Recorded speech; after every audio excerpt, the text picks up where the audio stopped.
SER Podcast. Hola, soy Javier Ruiz y esto es Hora 25 de los negocios. Hoy, de la privatización a la vuelta del Estado. Como esta central telefónica hay 1.500 más en el país, lo que hablamos los españoles y las españolas, lo digo por lo que casca Matilde, se cree que por ser accionista, ya, ¿no? Y todavía necesitamos otro 500.000 de estos aparatitos para llegar hasta el último rincón del globo, o sea, este era el anuncio de Telefónica. Matilde, necesitamos más telefónicas. Telefónicas. Cuando la compañía comenzaba a privatizarse, eran entonces las Matildas, las acciones de Telefónica. Telefónica ha abierto un debate que va mucho más allá de una compañía que está a punto de cumplir 100 años. Y es el nuevo debate de cuál es el papel del Estado. ¿Ha vuelto el Estado? ¿Ha terminado el papel de la privatización a toda costa? ¿Deben los estados retener presencia en empresas estratégicas? Y si la respuesta es sí, ¿cuáles son estratégicas? ¿Lo es solo las telecomunicaciones, el futuro, o lo son también las energéticas? ¿Pueden serlo las alimentarias, la distribución? ¿Dónde está el límite? Hoy este es el análisis que les proponemos, un viaje a privatizaciones y futuro, porque esas privatizaciones en España han acompañado la historia de la democracia. Empezaron en los años 80 y han reportado 45.000 millones de ingresos, 45.000 millones de euros a fecha de hoy. Empezaron poco después de aquella transición, en los años 80, con nombres como Repsol, Endesa, Iberia, Tabacalera, Argentaria. Así es como funciona la libreta Fondos de Argentaria. Usted se sienta tranquilamente sin hacer nada y espera que el dinero vaya cayendo.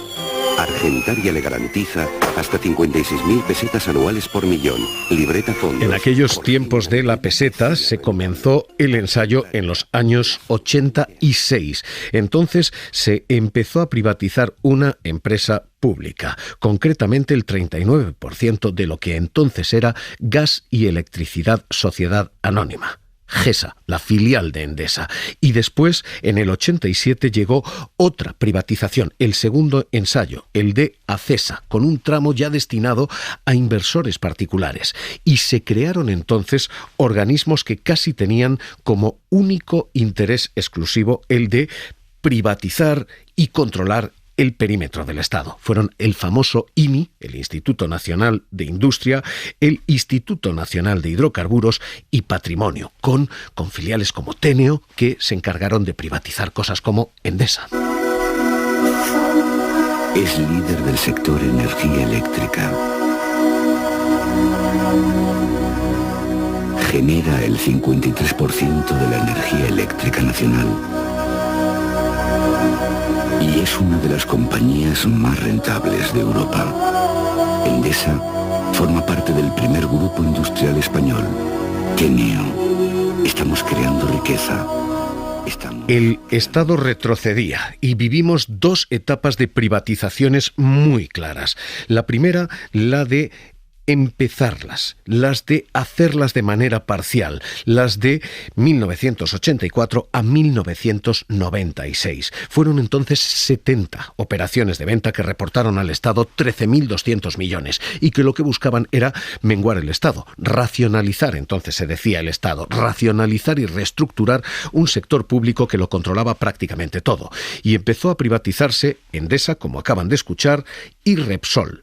En 1988 se sacaba a la venta el 18% de las acciones de Endesa. Pues se ha anunciado, lo ha aprobado el Consejo de Ministros, el 25% de Endesa, una cuarta parte del capital de esa empresa nacional de electricidad. Endesa pasará a manos privadas y es una emisión de 65 millones de acciones. Fueron 6.000 millones de euros los que se ingresaron en aquel primer golpe, 4.000 millones después, y después en 1989 caía Repsol, con importantes tramos minoristas en 1989.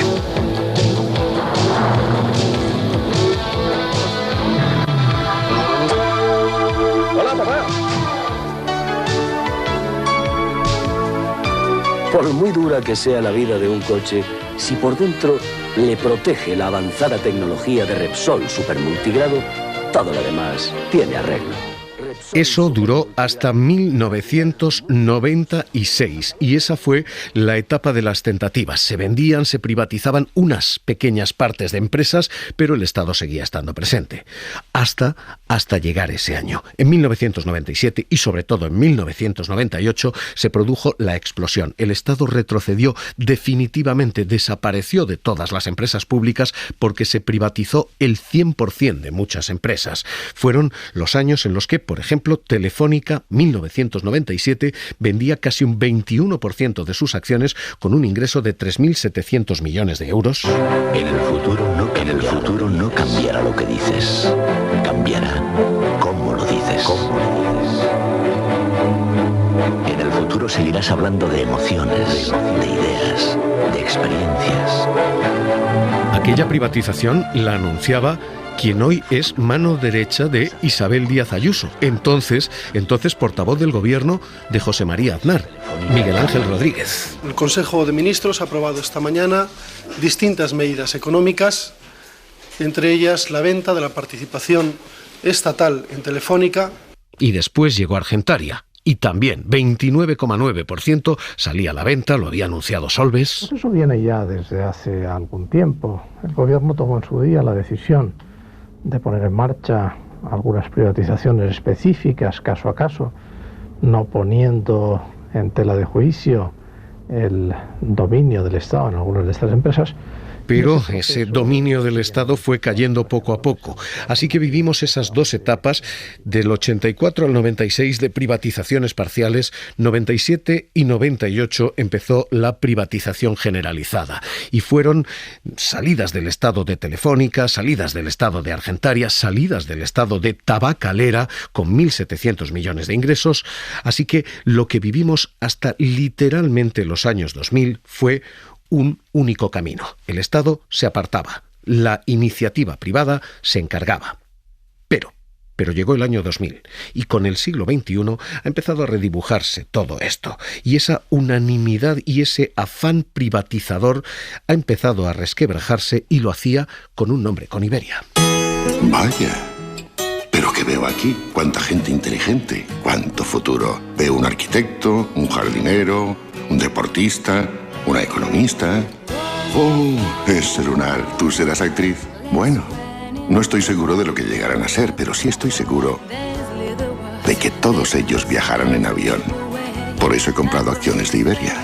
Una compañía con casi 1.000 vuelos diarios y que transporta al año. Primero se rompía el consenso porque algunas de esas compañías se vendían a precios irrisorios, muy inferiores a los de mercado, se malvendían, por entendernos, y surgieron voces de quienes decían, oiga, ¿a quién beneficia esto? ¿Esto beneficia al conjunto de los españoles o esto beneficia al conjunto de amigos del gobierno españoles? El señor Piqué es tan creíble en esto como cuando habla de su declaración de la renta. Y en lugar de inventar fábulas y mentiras, lo que tiene que hacer es explicarle a los españoles por qué la compañía Iberia... Este era Alfredo Pérez Rubalcaba. Hace un mes 580.000 millones de pesetas, se ha vendido hoy por 450.000 millones. En un debate que contestaba el propio Piqué. Puestos a hablar de regalos a los amigos, una de las primeras cosas que yo tuve ocasión de hacer cuando asumí la actual responsabilidad de ministro de Industria fue recibir al entonces presidente de Iberia, que estoy seguro que corroborará lo que voy a decir, diciéndome que el gobierno anterior había ya negociado la entrega de Iberia a otra compañía de transporte aéreo extranjera a peseta. Se discutía entonces si esto era rentable y los términos en los que se estaba haciendo. Y con el siglo XXI se empezaba a romper también la idea de que esas empresas eran objeto de compra liberada y liberal en el mercado, porque en muchas ocasiones el gobierno español salía y quien entraba era otro gobierno, extranjero. Pero la salida de lo público era de lo público español. Lo público internacional estaba entrando en nuestras empresas. Iberia cayó en manos británicas, Endesa cayó en manos italianas, Telefónica ahora se ha asomado a manos saudíes. Así que esto es lo que hemos vivido en este país en aquella primera etapa del 84 al 96, privatizaciones parciales, en la siguiente etapa del 97 hasta bien entrado el siglo XXI y llegado este momento tenemos una pregunta y es si Telefónica ha cambiado toda esa historia de un solo carril y de un solo sentido, el de cada vez más privado y el de cada vez menos Estado. La pregunta es si este discurso de Aznar acaba de caducar con Telefónica. Cualquier proceso de privatizaciones es, en mi opinión, un instrumento, no es un fin en sí mismo, ¿no? Y es un instrumento en beneficio económico de los países que afrontan ese proceso, ¿no? Y desde luego, desde el punto de vista español, claramente para mejorar la eficacia de empresas y para mejorar el nivel de empleo, pues hace falta afrontar un proceso de ese tipo en reforma del sector público en España, ¿no? ¿Qué se necesita para eso? Porque ese discurso ha sido sustituido por este otro, el que ayer anunciaba Calviño. El Consejo de Ministros ha acordado ordenar a la SEPI la adquisición de una participación de hasta el 10% de Telefónica. Es, sin duda, la empresa más estratégica de nuestro país, no solo por su presencia en el ámbito de las infraestructuras de telecomunicaciones y en el ámbito de la innovación tecnológica, sino también por su peso en el ámbito de la seguridad y la defensa. De hecho, este es el argumento del siglo XXI, hoy Montero. Lo que estamos haciendo es una práctica muy extendida en todos los países de nuestro entorno, y desde luego lo que el Partido Popular se tenía que hacer mirar es que fue justamente durante el gobierno del Partido Popular cuando se malvendió esta empresa. De hecho, seguridad y defensa es lo que están redibujando todos los países que devuelven a sus estados, si es que alguna vez se fueron, a sus accionariados. Todos los gobiernos europeos están blindando su bandera nacional con presencia en algunas de esas empresas, así que vamos a hacer ronda internacional, empezando en Alemania. Carmen Viñas, ¿qué tal? Muy buenas noches. Buenas noches, Javier. Donde allí el Estado tiene presencia casi en el 14% de Deutsche Telekom de manera directa, ¿no? El Estado alemán posee inversiones directas en 117 empresas con actividades comerciales e indirectamente en 389 firmas con una participación de menos del 25% y un capital nominal de al menos 50.000 euros. La cartera estatal abarca desde compañías aeroportuarias y empresas cotizadas hasta pequeñas cooperativas de construcción y medianas empresas. Por ejemplo, la compañía de ferrocarriles, la Deutsche Bahn, es íntegramente propiedad del Estado. En el ámbito digital y de infraestructuras cuenta con acciones en la Unidad de Planificación y Construcción de Carreteras, en los aeropuertos de Berlín, Múnich y Bonn y en el Puerto Internacional de Hamburgo. En la telefónica alemana, la Deutsche Telekom, posee el 30,5% de las acciones y la logística DHL un 20%. En el sector energético tiene acciones en empresas de gestión minera y de eliminación de residuos nucleares, pero ahora mismo las joyas de la corona son las empresas que nacionalizó con motivo de la guerra de Rusia para garantizarse el suministro. Primero Uniper, el mayor importador de gas del país, y la filial alemana de la importadora rusa Gazprom, que fue nacionalizada por riesgo de insolvencia. Gracias, Carmen, un abrazo. Un saludo, Javier, hasta luego. Esto es Alemania. En Francia, el 13,4% de Orange está en manos del Estado, pero su presencia, la presencia del Estado, está en muchas otras empresas. Victoria García.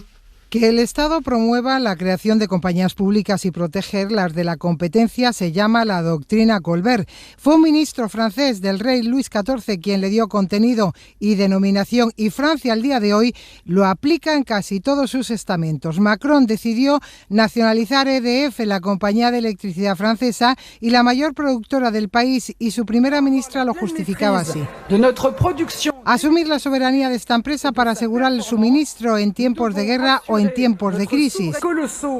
El Estado francés es accionista de Air France, de Orange, Renault, Citroën, Peugeot, Areva, que aglutina las centrales nucleares de Francia. También participa en Airbus, Thales, Safran, Eiffage. Estas tres son constructoras grandes. Todas ellas son grandes compañías con importantes beneficios que también resultan rentables para los accionistas. Además, es dueño el Estado francés de Correos, de Renfe, de los transportes de París, de aeropuertos, de puertos, de la gestión de ambos y de bancos como la Banque Publique de Inversiones. Para su gestión tienen la Agencia de Participaciones del Estado. Y nos queda una parada más en Italia, donde efectivamente el Estado no solamente no ha retrocedido, con un gobierno no especialmente comunista, vamos a decir, con un gobierno de ultraderecha, el de Giorgia Meloni.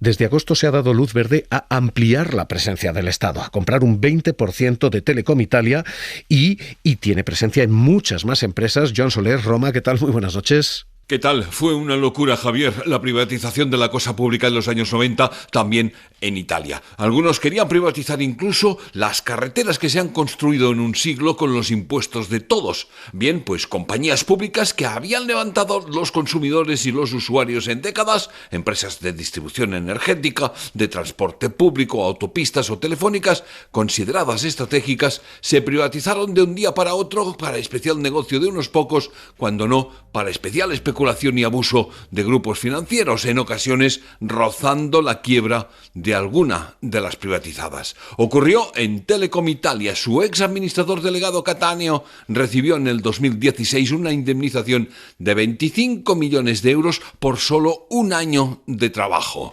Pocos meses después tuvo que intervenir el Estado para frenar el descontrol. Lo hizo con la adquisición de algo menos del 10% del capital a partir de 2018. Entonces hubo que cambiar incluso el nombre comercial para superar el más absoluto desprestigio de la primera empresa italiana de telecomunicaciones.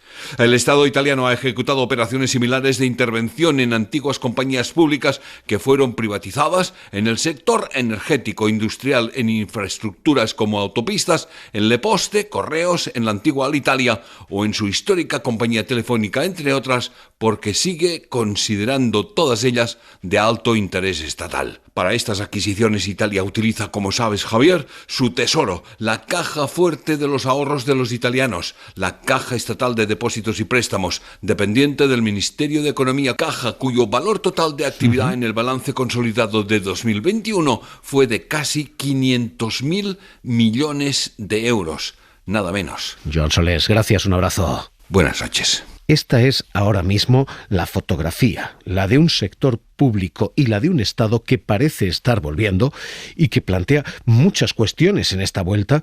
Profesora de Economía Financiera de la Universidad Complutense de Madrid, economistas frente a la crisis. Mónica Melle, ¿qué tal? Muy buenas noches. Hola, muy buenas noches. ¿Ha vuelto el Estado más allá de el papel que tenía de director de orquesta, si lo podemos ver así, o de regulador, como jugador empresarial? Sí, yo creo que esto no solo en España, sino que está todo se está reconfigurando. Yo creo que la pandemia también fue un antes y un después, porque todos los países se dieron cuenta de la vulnerabilidad y de la importancia de tener un papel del Estado en ese entramado empresarial para garantizar lo que se llama la autonomía estratégica en energía, en telecomunicaciones, en el sector financiero. Hay determinados sectores que son de interés general y indudablemente los estados han probablemente que participar de una forma diferente y efectivamente tomar ese protagonismo dentro de la iniciativa privada y no ser efectivamente meros espectadores, reguladores, supervisores, sino participar de una forma pues más activa en primera persona, o sea, tomando también la iniciativa, efectivamente. Hay un riesgo aquí. Déjeme que le plantee, al menos uno, hay unos cuantos. Hay un riesgo de colonización política, de el Estado se sienta en un consejo de administración y el Estado hace política desde la empresa. Efectivamente, la participación del Estado en capital de empresas privadas pues tiene efectivamente ese principal riesgo, que es el que no favorezca la gobernanza de la empresa, sino al contrario, es decir, en que se colonice efectivamente por parte de el poder político ese tipo de decisiones que van más relacionadas con decisiones empresariales y decisiones efectivamente que persigan mejorar la performance, la rentabilidad de las inversiones y la riqueza efectivamente de accionistas y de inversores. Uh-huh. Esto efectivamente es lo que vimos que ya ocurrió en el caso de las extintas cajas de ahorros, que efectivamente ese papel protagonista o ese papel de los poderes públicos en la gobernanza de estas entidades a veces puede producir ese peligro, y entonces lo que hay que hacer es, por supuesto, extremar controles y primar criterios de profesionalidad a la hora de tomar decisiones y, sobre todo, evitar también asunción de riesgos injustificados y, como he dicho, garantizar una mejor performance de las empresas, de las entidades. Y bueno, esto es lo que hay que hacer, pero a priori no tiene por qué producirse si se extreman estas cautelas, porque efectivamente, también tiene esos beneficios de procurar unas mejores inversiones en innovaciones y efectivamente facilitar o acelerar la transformación de las empresas hacia el nuevo modelo productivo. Hay otro riesgo. ¿Dónde está el límite? Quiero decir, cuando el Estado dice, oiga, esto es por la seguridad o esto es estratégico, la energía o las telecomunicaciones, ¿por qué no la banca? ¿Por qué no la alimentación? ¿Por qué no la distribución? ¿Dónde se pone el límite a que esto es estratégico? Hombre, yo pienso que el hecho de que sean sectores monopolísticos, eso es una primera variable a tener en cuenta, y también efectivamente el hecho de que sean sectores fundamentales para el funcionamiento de la economía. En ese sentido, el sector financiero también es un sector importante, que de alguna manera existe por lo menos el ICO, que puede facilitar algún tipo de líneas o algún tipo de participación pública en las decisiones y en las estrategias, y efectivamente pues el sector energético también es vital para el funcionamiento de las actividades económicas, pero tampoco habría que extenderlo mucho más. Hay sectores que tienen una competencia importante y que funcionan perfectamente con una mera supervisión o regulación por parte del Estado. Uh-huh. Pero hay otros oligopolísticos en donde, pues yo creo que puede justificarse más, también porque reciben muchas ayudas. O sea, ahora mismo Telefónica, dentro de los fondos Next Generation, es una de las grandes beneficiadas de ayudas públicas. Entonces, yo creo que hay muchas veces ya hay que ver si se está recibiendo ese tipo de ayuda.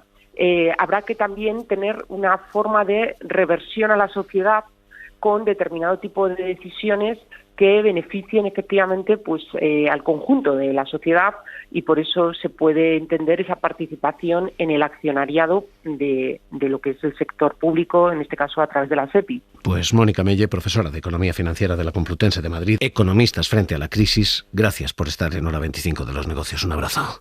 Un abrazo, hasta luego. Hay un riesgo más, y es que el apetito por entrar de los estados pueda distorsionar el precio de estas compañías. Y algo de esto ha habido hoy. Karima Garbi, ¿qué tal? Muy buenas noches. Buenas noches. Porque hoy la entrada del Estado obviamente ha disparado el precio de Telefónica. Telefónica ha subido hoy un 3,25% respecto al cierre de este martes. Aunque ha llegado a estar un 7% arriba al abrir esta mañana el mercado, la acción ha terminado en los 3,68 €. Esto significa que en un solo día el valor de la empresa ha subido en 600 millones. También significa que al Estado le costará 60 millones más entrar a formar parte del accionariado. Así que todo esto es lo que hoy plantea Telefónica. 100 años después...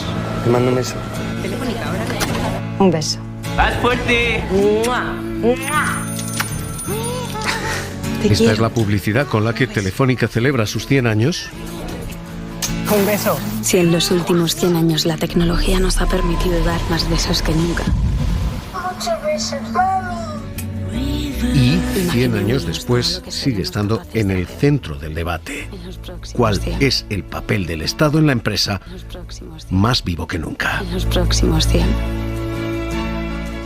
Un beso. Para no perderte ningún episodio, síguenos en la aplicación o la web de la SER, Podium Podcast o tu plataforma de audio favorita.